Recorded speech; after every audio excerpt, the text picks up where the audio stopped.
Hi everyone! Today we're talking about the difference between INFJs and ISFJs. So I'm basically continuing the series that I started quite a long time ago with respect to the different MBTI types compared to each other. I've made several videos on comparisons between types like ESFP and ENFP, or INTP and INTJ, or INFJ and ENFJ, and so on and so forth. So feel free to check those videos out. Today we will be focusing on INFJ and ISFJ. What are the main differences between these two types, and what are some of the ways in which we can tell them apart? So all about that in the next few minutes. If you haven't already, please don't forget to like and subscribe, and let's dive in. So obviously these are two types that have quite a lot in common. They have 3 out of 4 preferences or letters in common: introversion, feeling, and judging. They also have their parent and third function as the same function, so extroverted feeling as a parent or auxiliary function, and introverted thinking as a child function or a tertiary function. So the main focus of this video will be discussing 3 different things. First, the differences between the intuition and sensing preferences, NISE for the INFJ and SINE for the ISFJ. Then I will be discussing about differences in interaction style. So I will be referring to Linda Burns's interaction style model. And then lastly, I'm also going to touch a little bit upon David Kurz's temperament theory and the temperament differences between these two types. Okay, so let's start with the functions, with the intuition sensing. Like I mentioned earlier, INFJ has introverted intuition as a hero function or a dominant function, and extroverted sensing as an inferior function. On the other hand, ISFJ has introverted sensing as a hero function or dominant function, and extroverted intuition as an inferior function. Sometimes these functions can look similar from the outside, even though they're quite different. Now, depending on who you're referencing and what angle you're taking to look at this from, you might notice that some people say, well, introverted intuition and introverted sensing are completely opposite functions. Whereas other perspectives, including Carl Jung's original perspective, is that because both of these functions are introverted perceiving functions, they are actually similar.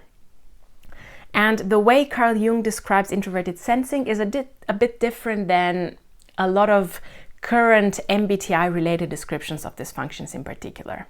With introverted intuition, we also see some differences, but are not as obvious, I would say, as the ones in the description of introverted sensing. However, I will be attempting to kind of connect these pieces of ideas or information together and say this. Intuition is an abstract function primarily.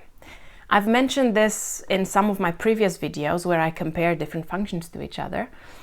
I see introverted intuition as the type of intuition that cleans out abstract information into being able to see the red thread, into being able to see what something is really about.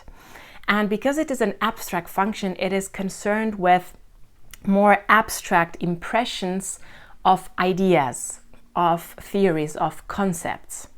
A lot of the times, this function is also described as being able to anticipate what's going to happen next, or being able to easily think about the future and think about what's going to happen at some point in the future based on this intuition, this abstract collection of ideas and information. Now, this is not to be confused with the idea that only introverted intuitive types think about the future. Everyone thinks about the future, okay? We are not dissociated from the idea of the future if we are a different type or have a different function preference.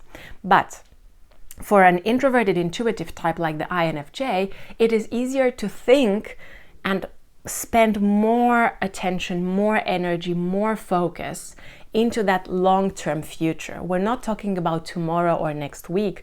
We're talking more about what's going to happen in the grand scheme of things in a few years, in a few decades, and so on and so forth.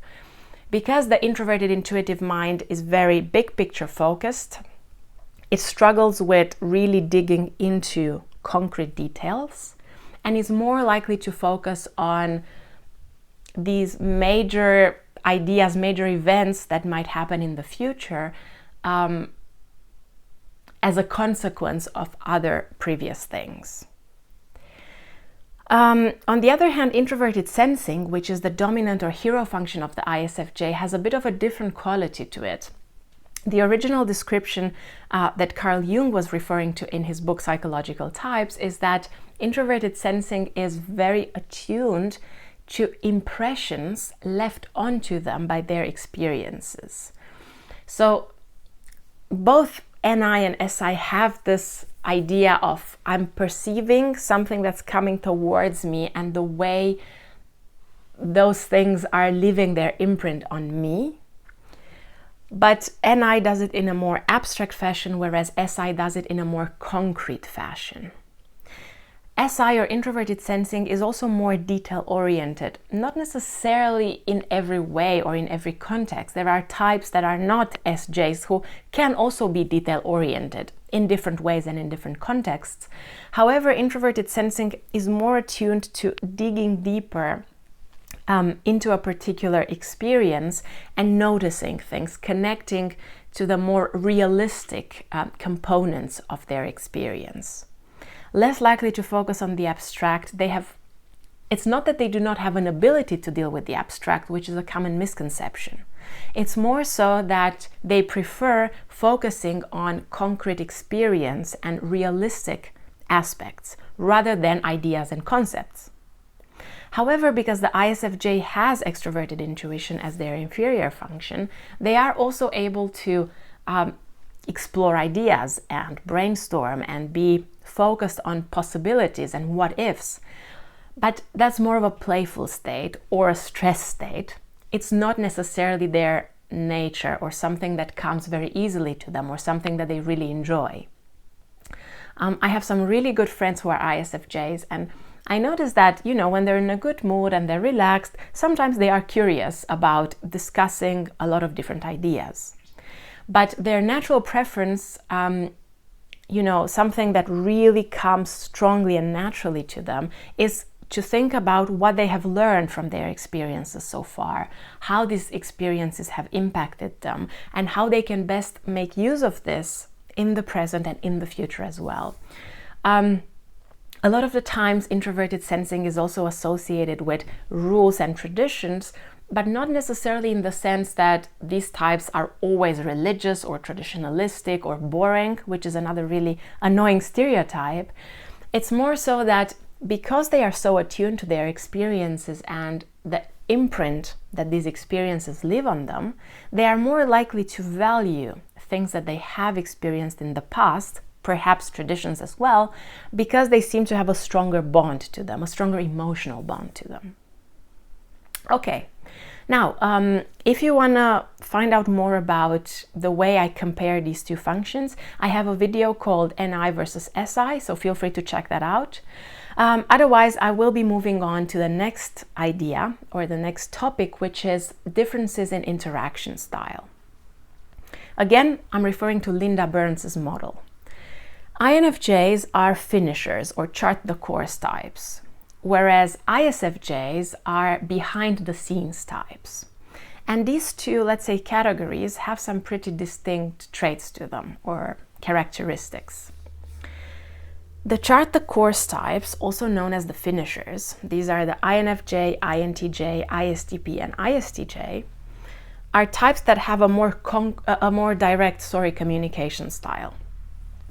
The ISFJ, which is on the behind the scenes group, together with ISFP, INTP, and INFP, are more informative communicators. The easiest way you can tell the difference between these is that direct communicators are more likely to answer to the point. If you ask them a question, they're more likely to give you a shorter, more concise answer to that question without including a lot of detail or context unless you ask for it. They might also sound a bit more directive, although I would say that For the INFJ, this is not as obvious as it is for, I don't know, an INTJ or an ISTJ, for instance. On the other hand, ISFJs with their informative communication style are more likely to give you more context and more information because they feel like you might need to know all that, or you might need to be exposed to all that to make sure that you have the necessary understanding. So if you ask them a question, they might give you a broader answer to it. Now, attention here. It doesn't mean that people with a specific preference for a communication style will always speak like that. Everyone has moments when they are more directive or direct, and everyone has moments when they are more informative. So you cannot just take one example and say, okay, this person is definitely direct or informative. You would have to look at a broader context and notice what comes up more often. Again, another mention here, direct communication in Linda Burns's model, also known as directive communication, does not necessarily mean that you are blunt. This is a common misconception I notice again. Because INFJs are not particularly blunt. Because of high extroverted feeling and wanting to make people feel good and not wanting to hurt others and so on and so forth, they are not really types that are generally very blunt. They might be in some cases, but this is not a prominent characteristic. Direct simply means you're more likely to give shorter answers to questions. You might have a more structured way of speaking, depends. And you are more likely to leave out details unless people ask for them. Okay? Also, another difference between these two interaction styles is that INFJs are more likely to think in terms of, okay, what is the ideal result that I want to achieve in the future? And how can I make sure that I stay on track to keep on moving towards that particular result? You can see kind of like a direction, an arrow that is taking them to a particular goal or ideal result. On the other hand, ISFJs, being behind the scenes types, are more likely to think, well, I don't necessarily have this result in mind. I just want to make something very, very well. I want to do it very well. I want to possibly make it perfect. So they are more likely to think in terms of, I'm going to keep planting seeds. I'm going to keep working and perfecting, even if it takes time, even if I'm going slowly, because I really think that if I do that, the result in the future is going to be a better one. And if you think about the workplace, a pretty notable difference is that chart the course types, like the INFJ, are more likely to kind of want to move faster with projects and tasks and things like that. Not as fast as the control types, but faster than the behind the scenes types.